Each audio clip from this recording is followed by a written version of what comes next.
শুরুতেই বীরভূমের খবরের দিকে নজর রাখতেই হবে। কাঁকরতলায় বোমাবাজি, প্রথমে সেই ছবিটা দেখাবো আপনাদের, মুহুর্মুহু বোমাবাজির ছবিটা দেখুন। বীরভূমের কাঁকরতলায় বোমাবাজি। পেয়ে গেছে, পেয়ে গেছে, হ্যাঁ পেয়ে গেছে, হ্যাঁ আর উঠতে পারবাং না, উঠতে পারবাং না, পেয়ে গেছে, পেয়ে গেছে, হ্যাঁ আর উঠতে পারবাং না। বীরভূমের কাঁকরতলায় বোমাবাজি, বোমার আঘাতে আহত হয়েছেন একজন। বালির টাকার ভাগ, আর সেই বালির টাকার ভাগ নিয়ে গন্ডগোল, আর সেই গন্ডগোলেই বোমাবাজি। সরাসরি চলে যাব, সুপ্রতিম রয়েছে আমার সঙ্গে, সুপ্রতিমের সঙ্গে কথা বলবো। সুপ্রতিম, বালির টাকার ভাগ নিয়ে এমন কি পরিস্থিতি তৈরি হলো যেখানে এইভাবে বোমাবাজি, গন্ডগোল, যেখানে আহত হয়েছেন একজন?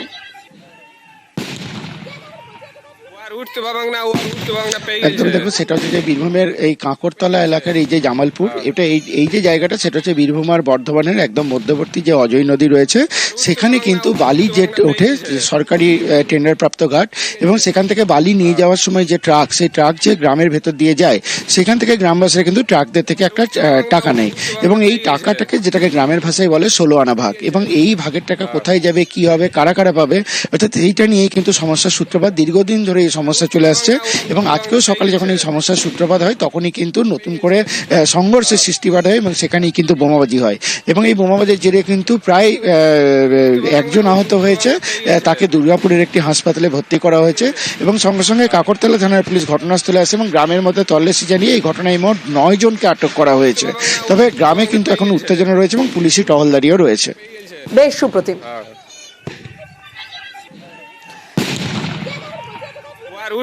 বীরভূমের কাঁকরতলায় বোমাবাজি, বোমার আঘাতে আহত একজন, বালির টাকার ভাগ নিয়ে গন্ডগোলে বোমাবাজি, জামালপুরে দুই গোষ্ঠীর সংঘর্ষে বোমাবাজি, জানিয়ে রাজনৈতিক তরজা তুঙ্গে।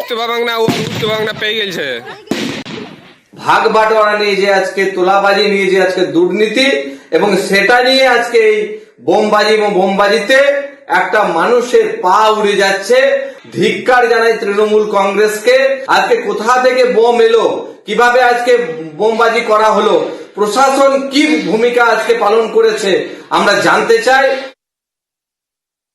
এটা তৃণমূলের কোনো ব্যাপার নাই। বিভিন্ন জায়গায় নানা রকম দুষ্কৃতকারীরা বিভিন্ন ভাবে বিভিন্ন জায়গায় চাঁদা তোলার চেষ্টা করে, পয়সা তোলার চেষ্টা করে।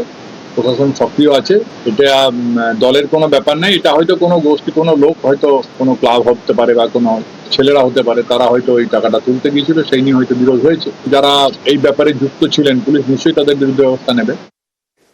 বীরভূমের কাঁকরতলায় বোমাবাজির ঘটনা, মুহুর্মুহু বোমা, কি কারণ গোষ্ঠী সংঘর্ষ, আর সেই গোষ্ঠী সংঘর্ষ কি নিয়ে? বালির টাকার ভাগ, 16 আনা ভাগ, আর সেই ভাগ নিয়ে গন্ডগোলে বোমাবাজি। জামালপুরে দুই গোষ্ঠী সংঘর্ষ, আর দুই গোষ্ঠী সংঘর্ষ এমন পর্যায়ে পৌঁছয় যেখানে বালির ভাগ, আর সেই বালির ভাগ নিয়ে বোমাবাজি, সংঘর্ষ, এমনকি যে বোমাবাজিতে আহত হয়েছেন একজন, এবং এখনো পর্যন্ত বোমাবাজিতে আটক করা হয়েছে 9 জনকে।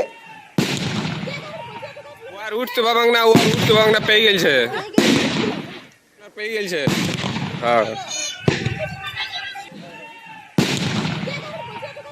উঠতে পারবাং না।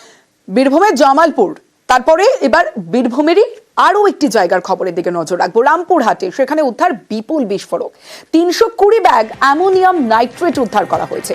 16,000 কিলো বিস্ফোরক উদ্ধার পুলিশের। আরো একবার আপনাদের জানিয়ে রাখি, রামপুরহাটে উদ্ধার বিপুল বিস্ফোরক, 320 ব্যাগ অ্যামোনিয়াম নাইট্রেট উদ্ধার করা হয়েছে। 16,000 কিলো বিস্ফোরক উদ্ধার পুলিশের। যে ছবি আপনারা দেখছেন, বিপুল বিস্ফোরক উদ্ধার, এবং এই সেই বিস্ফোরকের ছবি। 320 ব্যাগ অ্যামোনিয়াম নাইট্রেট উদ্ধার করা হয়েছে, 16,000 কিলো, এবং সেই 16,000 কিলো বিস্ফোরক উদ্ধার পুলিশের।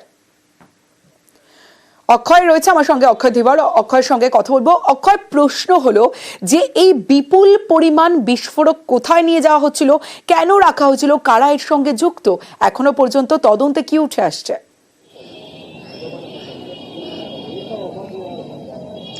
দেখো তো অবশ্যই তোমাকে জানিয়ে রাখি, তেলেঙ্গানা থেকে এই বিস্ফোরক বোঝাই লরিটি আসছিল এবং ঝাড়খণ্ডের দেওঘরের উদ্দেশ্যে যাচ্ছিল। গতকাল রামপুরহাট থানার পুলিশ 14 নম্বর জাতীয় সড়কের মুনসুবা মোড় সংলগ্ন এলাকা থেকে সেই লরিটিকে প্রথমে আটক করে এবং তারপর পুলিশ লরিটি সার্চ করে দেখতে পায় সেখানে অ্যামোনিয়াম নাইট্রেট প্রচুর পরিমাণে মজুদ আছে, প্রায় 16,000 কিলো। এবং তারপর রামপুরহাট থানার পুলিশ যে বৈধ কাগজপত্র দেখতে চায় গাড়ির চালকের কাছে, কিন্তু কোনো রকম বৈধ কাগজপত্র দেখাতে পারেনি গাড়ির চালক। তারপর সেই ঘটনার তদন্তে নেমে রামপুরহাট থানার পুলিশ 3 জনকে ইতিমধ্যে গ্রেপ্তার করে এবং রামপুরহাট থানার পুলিশ ঘটনার তদন্ত শুরু করেছে যে এত প্রচুর পরিমাণে যে অবৈধভাবে বিস্ফোরকগুলি মজুত করে নিয়ে যাওয়া হচ্ছিল এবং কী উদ্দেশ্যে নিয়ে যাওয়া হচ্ছিল এবং এর মাথাকে এই সমস্ত বিষয় তদন্ত শুরু করেছে রামপুরহাট থানার পুলিশ এবং 3 জনকে রামপুরহাট কোর্টে আজকে পেশ করা হয়েছে। অক্ষয়, তুমি সঙ্গে থাকো, আমি আসছি তোমার কাছে। রামপুরহাটে উদ্ধার এই বিপুল পরিমাণ বিস্ফোরক, 320 ব্যাগ অ্যামোনিয়াম নাইট্রেট উদ্ধার করা হয়েছিল। 16,000 কিলো বিস্ফোরক উদ্ধার। পুলিশের ট্রেলারে করে নিয়ে যাওয়া হচ্ছিল বিস্ফোরক এবং যেমনটা জানা যাচ্ছে বৈধ কাগজ না থাকায় বাজেয়াপ্ত করা হয়েছে এই বিস্ফোরক। যে ঘটনায় গ্রেফতার করা হয়েছে 3 জনকে। অক্ষয় রয়েছে আমার সঙ্গে, অক্ষয়ের সঙ্গে কথা বলবো। অক্ষয়, প্রথমেই জানতে চাইবো যে 3 জনকে গ্রেফতার করা হয়েছে তারা কারা, তাদেরকে জেরা করে এখনো পর্যন্ত কি কি তথ্য পুলিশের কাছে? পুলিশ সূত্রে আমরা যেটা জানতে পারছি যে গাড়িটি হলো তেলেঙ্গানা রাজ্যের এবং সেখানকারই বাসিন্দা, তাদের 3 জনকে প্রথমে আটক করা হয়েছিল এবং তাদেরকে জিজ্ঞাসাবাদ করেছিল রামপুরহাট থানার পুলিশ, কিন্তু তাদের কথায় বিভিন্ন প্রশ্ন উঠে আসে পুলিশের কাছে এবং পাশাপাশি যে বিস্ফোরকগুলি ছিল সেগুলির বৈধ নথিপত্র যখন দেখতে চায় রামপুরহাট থানার পুলিশ, কিন্তু তারা বৈধ নথিপত্র একদম দেখাতে পারে না।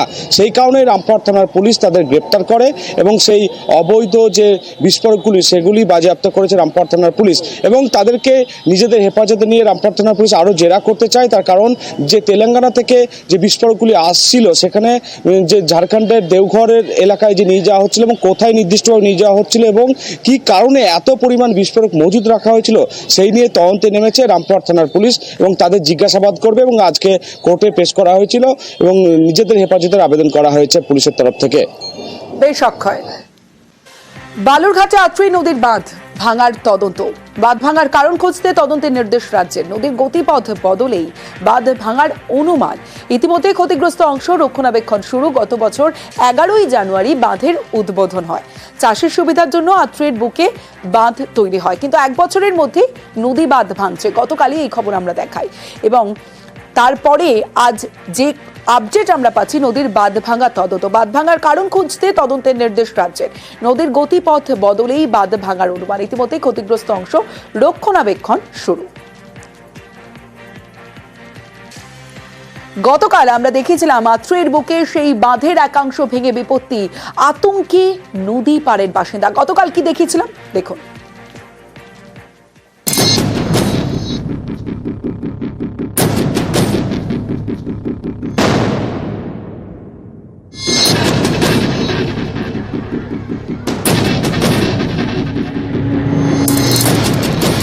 দক্ষিণ দিনাজপুরের বালুরঘাট, এই শহরের গা ঘেঁষে বয়ে গিয়েছে আত্রেই। নদীর পাশে বিঘার পর বিঘা চাষের জমি। চাষের সুবিধার জন্য 2 বছর আগে বালুরঘাটের ডাকরা এলাকায় নদী বাঁধ তৈরি করে সেচ দপ্তর। এই কয়েক বছরের মধ্যে বাঁধের একাংশ ভেঙে বিপত্তি, বাঁধ ভেঙে জলের স্রোত। ড্যামের জন্য জলটা নদীতে পরিপূর্ণভাবে থাকার ফলে আমরা সেচের জমিতে প্রচুর পরিমাণে জল পাই। নদীতে জল না থাকলে সমস্যা হবে, সেচের অসুবিধা হবে, জল না থাকলে আবার ভাঙন শুরু হবে।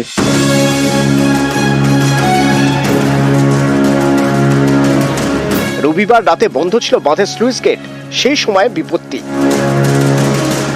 জলের চাপে বাঁধের একাংশ ফাটল দেখা যায়। সেই ফাটল বাড়তে বাড়তে বাঁধের 90 মিটার অংশে ধস নামে। রবিবার রাতেই ঘটনাস্থলে যান বালুরঘাট পুরসভার চেয়ারম্যান, ছিলেন সেচ দপ্তরের আধিকারিকরাও। বিপদ এড়াতে খুলে দেওয়া হয় স্লুইস গেট। ততক্ষণে জলের তোড়ে উল্টে যায় একটি সিঁড়ি। স্থানীয়দের মধ্যে আতঙ্ক ছড়ায়। একদম ভেঙে চলে যাচ্ছে, বাড়িঘর নদীর তলায় চলে যাচ্ছে। প্রচুর ভেঙে একদম কিনারা পর্যন্ত চলে আসছে। রাত্রি 9টায় যেটা হয়েছে সেটা যদি কালকে দিনে হতো, প্রচুর জেলেরা মরতো, প্রতিবেশীরা মরতো, আমরা মরে যেতাম। কি পরিস্থিতি এখন আমাদের! ভূমিকম্পের মতো মাটি কেঁপে গেল, ভ্রম করে একটা শব্দ। সোমবার সকাল থেকে শুরু হয় বাঁধ মেরামতির কাজ, ফেলা হয় বালির বস্তা। ইরিগেশন ডিপার্টমেন্টের পক্ষ থেকে কাজ শুরু হয়েছে। বাঁধটা আমাদের যে 2 মিটার হাই ড্যাম, যেটা ওয়েয়ার বলে, ওই স্ট্রাকচারটা এখনো ইন্ট্যাক্টই আছে। তার ধারে যে সিডি গুলো ছিল, ওই সিডির ওখান থেকে তোলা থেকে মাটি মানে ভেসে গেছে বলে সিডি এবার নেমে গেছে, ওখানে সেটেল মানে ডাউন হয়ে গেছে। ওই জন্য এই সমস্যা এখানে তৈরি হয়েছে। কাটমানি খেয়েছে দিদিমণির লোকেরা, বাঁধ ভেঙে গেছে। কলকাতায় একের পর এক বাড়ি ভাঙছে, বাড়ি হেলে যাচ্ছে, সেরকম বাঁধও হেলে গেল।